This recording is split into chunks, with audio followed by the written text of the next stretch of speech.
மத்திய சென்னை தொகுதி பாஜக வேட்பாளர் வினோஜ் பி செல்வம் எழும்பூர் உள்ளிட்ட பகுதிகளில் வாக்கு சேகரிப்பில் ஈடுபட்டு வருகிறார்.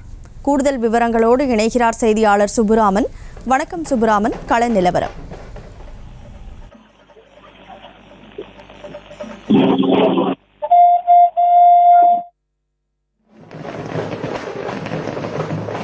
களம் சூடுபிடித்துள்ள நிலையில் தமிழகம் முழுவதும் அரசியல் கட்சியினர் தங்களது தேர்தல் பிரச்சாரத்தை மிக தீவிரமாக மேற்கொண்டு வருகிறார்கள். அந்த வகையில் மத்திய சென்னை நாடாளுமன்ற தொகுதிக்குட்பட்ட பாஜக வேட்பாளர் வினோத் பி செல்வம் அவர்கள் நாடாளுமன்ற தொகுதிக்குட்பட்ட 6 சட்டசபை தொகுதிகளிலும் மிக தீவிரமான பிரச்சாரத்தை காலை மாலை என தனது தேர்தல் பிரச்சாரத்தை துரிதப்படுத்தியுள்ளார். அந்த வகையில் இன்று மத்திய சென்னை நாடாளுமன்ற தொகுதி போட்டியிடக்கூடிய வினோத் பி செல்வம் அவர்கள் எழும்பூர் சட்டமன்ற தொகுதிக்குட்பட்ட பல்வேறு பகுதிகளில் தனது தேர்தல் பிரச்சாரத்தை மேற்கொண்டு தாமரை சின்னத்திற்கு வாக்களிப்பீர் என்று பொதுமக்களிடையே வாக்குகளை சேகரித்து வருகிறார்.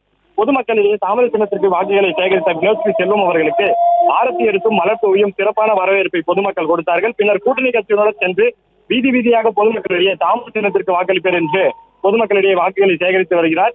பின்னர் செய்தியாளர்களிடம் பேசிய வினோத் பி செல்வம் அவர்கள் உலக தமிழ் மக்கள் அனைவருக்கும் தமிழ் புத்தாண்டை தெரிவித்துக் கொள்கிறேன் என்றும் மற்ற வருடங்களை விட இந்த வருடங்கள் சிறப்பு, ஏனெனில் தமிழகத்தில் மிகப்பெரிய அரசியல் மாற்றம் போகும் ஆண்டாக இந்த ஆண்டு இருக்கப் போகிறது என்றும் இன்று பாஜகவின் தேர்தல் அறிக்கை வெளியிடப்பட்டு மிகுந்த வரவேற்பை பெற்றுள்ளது, மிகப்பெரிய எதிர்பார்ப்பு ஏற்பட்டுள்ளது, தேர்தல் வேண்டும் என்று பாஜகவின் தேர்தல் அறிக்கை எடுத்துக்காட்டாகவும் அமைந்துள்ளது என்றும் தமிழகத்தில் திமுக ஆட்சியை சென்றால் மட்டுமே விடியல் கிடைக்கும் என்றும் தெரிவித்துள்ளார். விவரங்களுக்கு நன்றி சுப்புராமன். செய்திகளை உடனுக்குடனும் துல்லியமாகவும் தெரிந்து கொள்ள சப்ஸ்கிரைப் பண்ணுங்க.